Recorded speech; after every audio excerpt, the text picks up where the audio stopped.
Halo semuanya, Assalamualaikum warahmatullahi wabarakatuh. Nah, kesempatan kali ini saya akan menjelaskan materi sejarah perkembangan ilmu fikih. Nah, apa sih sebenarnya ilmu fikih itu? Ilmu fikih merupakan salah satu disiplin ilmu yang bisa menjadi teropong keindahan dan kesempurnaan Islam. Baik teman-teman yang belum subscribe, silahkan subscribe dulu channel ini agar semakin semangat untuk membuat video pembelajarannya. Baik, di sini bisa kita lihat ya, ada beberapa poin mengenai sejarah perkembangan ilmu fikih. Nah, yang pertama di sini ada periode Rasulullah Shallallahu Alaihi Wasallam. Di sini kita akan menjelaskan bagaimana periode Rasulullah Shallallahu Alaihi Wasallam itu dalam sejarah perkembangan ilmu fikih. Nah, ya, kita akan menjelaskan ya dengan secara lengkap. Oke, next. Periode ini dimulai sejak diangkatnya Nabi Muhammad SAW menjadi seorang nabi dan rasul sampai beliau wafat. Ya, di sini kita bisa melihat bagaimana periode Rasulullah dibagi menjadi dua, yakni periode Mekah dan juga periode Madinah. Sumber hukum yang ada pada masa Rasulullah Shallallahu Alaihi Wasallam, di sini ada 3 ya. Nah, yang pertama yaitu Al-Quran. Nah, Al-Quran itu diturunkan kepada Rasulullah Shallallahu Alaihi Wasallam tidaklah sekaligus, melainkan secara beransur-ansur ya. Al-Quran turun sesuai dengan peristiwa tertentu serta menjelaskan hukum-hukumnya. Di antara wahyu yang turun terdapat beberapa ayat-ayat hukum yang mencakup permasalahan, baik itu seputar ibadah, muamalah, dan juga lain sebagainya. Ya.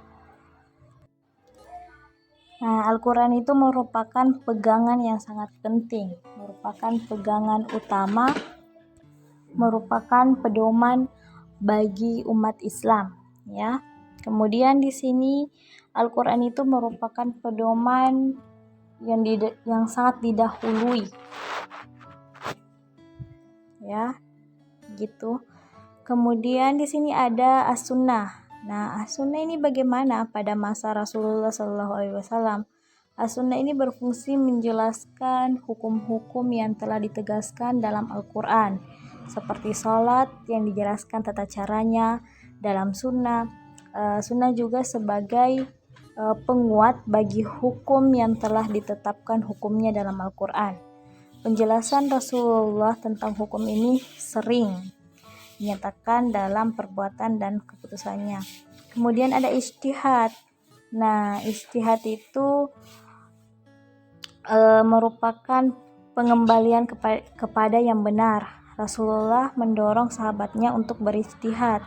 Terbukti dari cara Rasulullah sering bermusyawarah dengan sahabatnya dan juga pada peristiwa pengutusan Ma'az bin Jabal.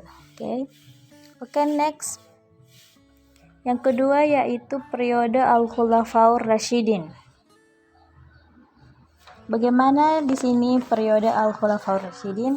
Kita akan menjelaskan bagaimana caranya, bagaimana sejarahnya di sini.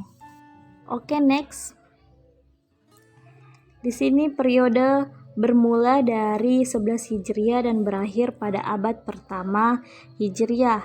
Dinamakan masa sahabat karena tasyri' ahkam dipegang oleh sahabat Rasul. Ya.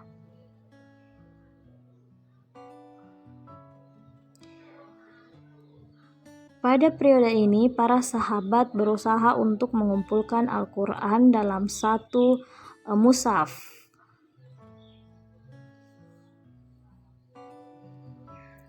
Dan di sini ada beberapa tokoh yang berusaha untuk mengumpulkan Al-Quran ini menjadi satu mushaf. Yang pertama ada Abu Bakar.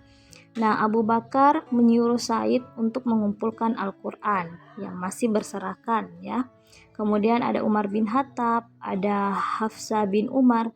Jadi Khalifah Umar bin Khattab memiliki dua cara bermusyawarah, ada secara umum dan ada secara khusus ya. Oke, next. Baik, yang ketiga di sini kita bisa lihat ada periode awal pertumbuhan ilmu. Nah, di sini kita akan menjelaskan bagaimana itu periode awal pertumbuhan ilmu, ya.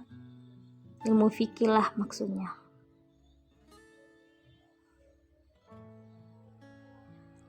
Masa ini dimulai pada pertengahan abad ke-1 sampai awal abad ke-2 Hijriah. Periode ini merupakan titik awal pertumbuhan fikih sebagai salah satu disiplin ilmu dalam Islam.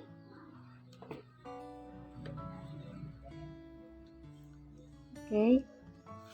Pengguna nalar atau analisis dalam berijtihad lebih dominan dari perkembangan ini dan muncul madrasah atau aliran rayu atau akal.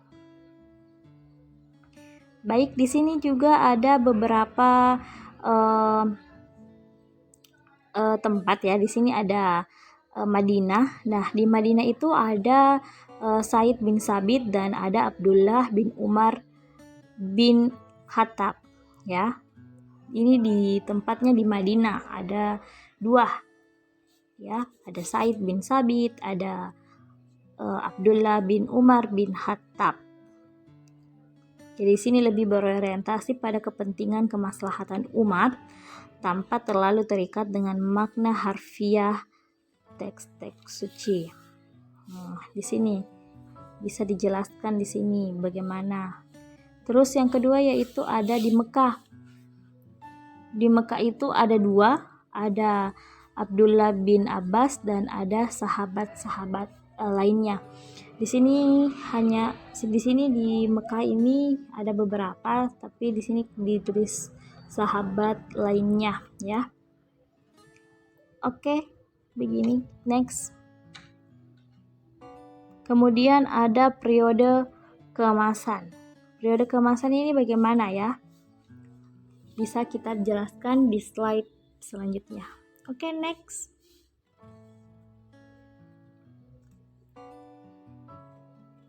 Periode ini dimulai dari awal abad kedua sampai pertengahan abad keempat Hijriah. Dalam periode peradaban Islam, periode ini termasuk dalam periode kemajuan Islam pertama ya, dari 700 sampai 1000. Ya. Di sini ada 3 ya periodenya. Ada dinasti Abbasiyah, ada Khalifah Harun ar-Rasyid, ada Abu Jabar al-Masyhur juga ya, dalam perkembangan periode keemasannya. Kalau dinasti Abbasiyah itu dari 132 Hijriah atau 750 Masehi sampai 656 Hijriah atau 1250 Masehi, yang naik di panggung pemerintah menggantikan dinasti Umayyah ya. Kemudian ada Khalifah Harun ar-Rasyid juga. Kemudian ada awal periode keemasan ini pertentangan antara hal hadis ya. Di sini kita bisa lihat, sehingga menimbulkan semangat ijtihad bagi masing-masing aliran. Ada pertentangan kedua aliran ini baru mereda setelah murid kelompok berupaya membatasi ya dan menyusun kaidah yang dapat digunakan untuk mengistinbatkan hukum ya. Oke, next. Selanjutnya ada periode Tahrir, Tahrij dan Tarjih. Nah, apa kira-kira di sini? Dimulai pertengahan abad ke-7 sampai pertengahan abad ke-7 Hijriah. Abad ke-4 ya tadi. Tahrir tahrij dan tarji adalah upaya tiap-tiap mazhab yang mengomentari, menjelaskan, dan mengulas pendapat imam mazhab ya. Muncul pertanyaan, nah, mengapa pintu ijtihad itu ditutup? Nah, di sini kita akan menjelaskan mengapa ini pintu ijtihad ini ditutup ya. Nah, ada 3 faktor. Yang pertama, dorongan penguasa pada hakim untuk memakai mazhab pemerintah saja. Yang kedua, sikap fanatik buta, pembekuan berpikir dan taklid tanpa analisis. Dan yang ketiga yaitu gerakan pembukuan tiap mazhab sehingga mempermudah memilih mazhab yang mendorong untuk taklid ya. Ya, itu saja munculnya penyebab munculnya pertanyaan ya. Ini pertanyaan edukasinya gitu. Ya, di sini ada 3. Ada 3 penyebabnya. Oke, next. Kemudian ada periode kemunduran fikih. Periode kemunduran fikih di sini kita akan menjelaskan ya. Dimulai pertengahan abad ke-7 Hijriah sampai munculnya majalah Al-Ahkam Al-Adliyah atau hukum perdata kerajaan Turki Utsmani pada 26 Syaban 1293 Hijriah. Ya. Apa yang menonjol pada periode ini? Oke, di sini masih tanda tanya ya. Kita bisa menjelaskannya apa yang menonjol dari sini. Nah, ada 3 hal nih di sini ya. Banyak pembukuan fatwa, buku-buku yang disusun disistematisasikan sesuai dengan kitab fikih. Yang kedua yaitu ada produk-produk fikih diatur kerajaan. Nah, di sini produk-produk fikih diatur kerajaan. Terus ada muncul kerajaan kodifikasi fikih Islam sebagai mazhab resmi pemerintahan. Ya. Jadi di sini ada 3 yang menonjol dari periode kemunduran fikih. Jadi kita bisa meresapi dari materi ini agar kita bisa paham. Oke, telah selesai. Ya, thank you sudah menyaksikan video ini. Jangan lupa like, comment, share, and subscribe. Jika ada saran, pertanyaan, masukan, tulis di kolom komentar ya. Insya Allah saya akan menjawabnya sesuai pemikiran saya. Terima kasih teman-teman. Sampai jumpa di video selanjutnya. Wassalamualaikum warahmatullahi wabarakatuh.